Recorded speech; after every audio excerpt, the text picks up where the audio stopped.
Hi, welcome to Sites Family Farms. This is the fourth episode of our series leading up to your last frost. Today, we're going to talk about the tasks that can be completed when we are about 12 to 11 weeks out from the projected last frost.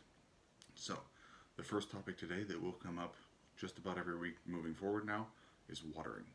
Considering watering, how you're going to water. Are you planning to run a garden hose out to your garden every day?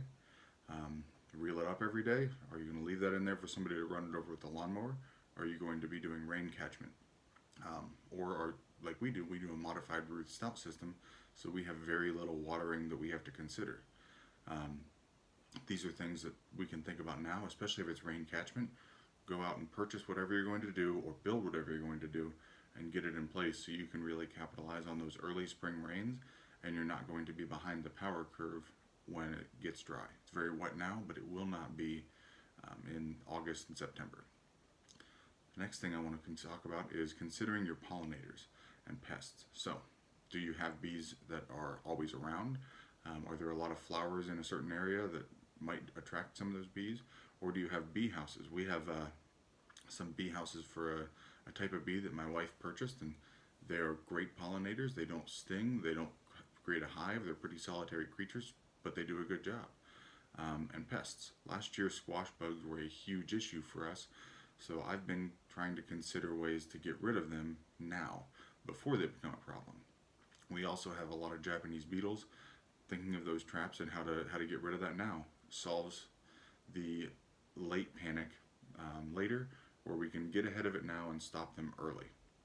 So, if you're going to be doing more of a natural method for pest control, one easy way to do it is by encouraging birds, specifically bluebirds, to come near your garden. Um, we want to put out bird houses for them, but we don't want to do that when we expect the pests to be there. They're not going to move into a house the day that we want them to. We need to put those houses out now so that they have time to acclimate to them, see them, and move in. And when one will move in, then you'll start having more, and it's a cumulative effect. And they're going to take care of a lot of the bad bugs that we have in the garden, but they also will affect the good bugs in the garden. So keep that in mind. If you spent thousands of dollars on praying mantises, which would be just a ton of praying mantises, maybe you don't want the bluebirds because they're going to counteract each other. If you are going to be using pest traps or chemicals, this is the time to think about which ones you're going to use and purchasing them. Purchasing them the day that you see a ton of squash bugs is a bad idea. Trust me, we tried it last year and we lost a lot of plants because of it. By setting traps out now, I can stop the first wave of squash bugs. Once any of those bugs really take root and they've had one or two breeding cycles, it's over. There are too many of them to really control. You can spend all day picking them off and doing that, and they will just continue to come back because if you miss one clutch of eggs, it's over. So stopping them now and knocking down that first wave really helps. Thinking about some local gardening groups for some of these ideas. What I do here in Zone 5B in Indiana may not work where you are. So finding the local Facebook groups, the local county groups, something at your extension office, things on Craigslist, stuff like that. Bouncing ideas off of each other. Nobody knows everything, so if we all work together, we can normally find something that works specifically for you. We are pretty active in our local groups, and we like it that way. We get a lot of great ideas from that, and I think that we get to help some people too. So that's a lot of our outside thought. Inside, we need to start really honing in on our seed starting setup. We do have a previous video on that I'll link down in the description. But for a brief overview, we use 2-ounce condiment cups, kind of the Petri method, where I put a damp paper towel in them, set the seeds on that, and put a lid on it. When I put that lid on there, I put them in a cardboard box. That cardboard box goes on a vent. The vent is nice and warm this time of year, and so I don't need a seed mat, and things just germinate. Again, I've got a lot more detail on that in another video, so please go check that out. So, when we have that, I also need to think about the organization. Because if I just put a whole bunch of seeds in condiment cups and put them in somewhere and they start to germinate, I'm not going to be able to know what all those seeds are. Sure, you can tell a difference between a pepper seed and a Swiss chard seed. but you're not going to know which pepper or which Swiss chard it is. So what I prefer to do is I assign every seed a number, or every seed packet a number, and that number gets written on top of that cup so that I can reference my list. We start a lot of seeds. It's just the easiest way for us. If you want to write individual ones on there, that's fine. My handwriting is so bad that doesn't really work out well for me. So the seeds that we can actually start for the first time this year, starting indoors. We can start our collards. We can start some of our kales, our broccoli rabe, and our Swiss chard, and some of the lettuces too. I do like to succession plant a lot of those because, especially the broccoli rabe and the lettuces, they will come ready very quickly, but all at once, and you can only eat so many salads at once. So I prefer to put some in today, some in tomorrow, some in 3 days from now, things like that, so that they're not coming ready all at the same time. And with the lettuces, start thinking about, are you going to grow them for heads, or are you going to grow them in kind of a cut and come again method, where you're just snipping off little pieces of lettuce as you go? If you do that, you want to overseed. If not, you're putting one germinated, sometimes two, germinated seed per pot. So I know that we can start these seeds in the ground, but I don't like to have failures, and I don't like the lack of control. If I put a seedling or seed in the ground right now and it gets washed away or moved or eaten by a bird, I have not really given it a chance, and I'm expecting that seed to grow. But if that seed's not even a viable seed, I'm even farther behind.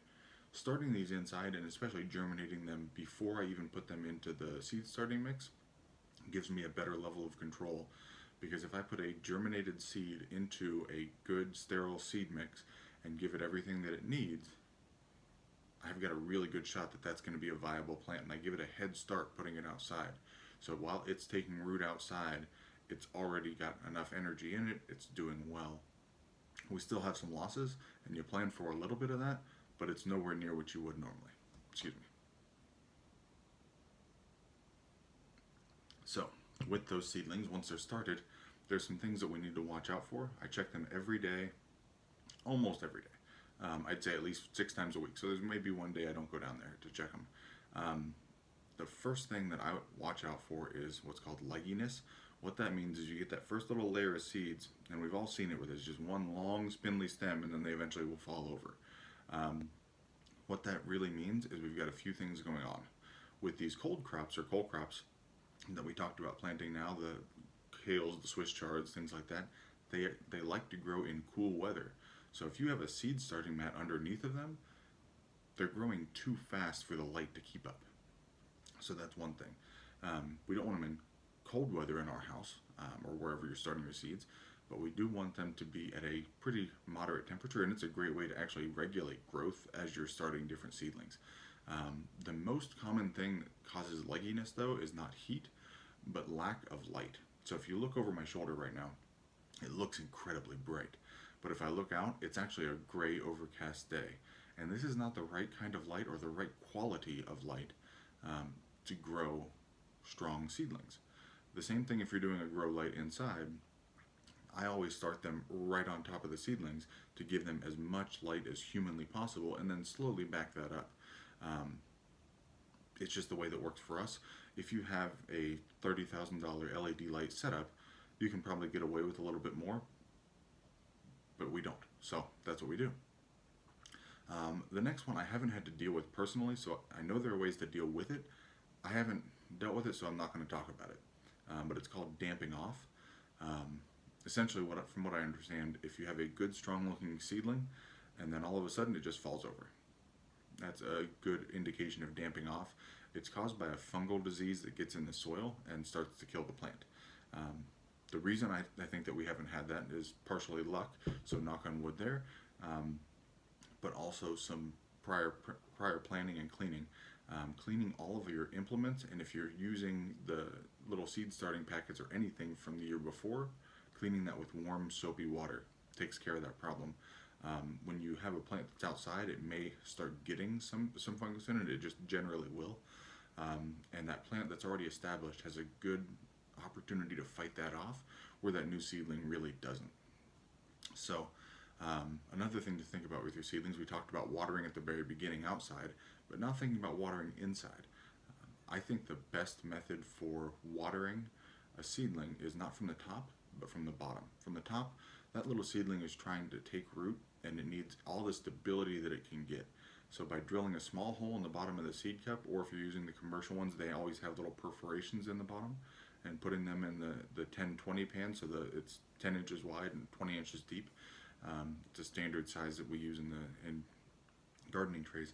By filling that with some water, the capillary action will bring it up, and it's very easy to see if your plants have enough water, too much water, and if you've put too much in there, you can just take that out. It's pretty simple. If you are going to thin and not pre-germinate your seeds, I strongly recommend against pulling that seedling, because all you're really doing is disrupting the root development of the seedling that you're leaving. The strong one that you want to do well, you're hurting it. So if you just take a pair of scissors and snip that, leave the root in there. It's not going to hurt anything. It's not big enough to do anything, but it won't disrupt the other one. So that's all that I have for today. This is an exciting week. It's one of the first times we can get outside and really do things. I look forward to hearing your comments and leave them down below. Thanks. Bye.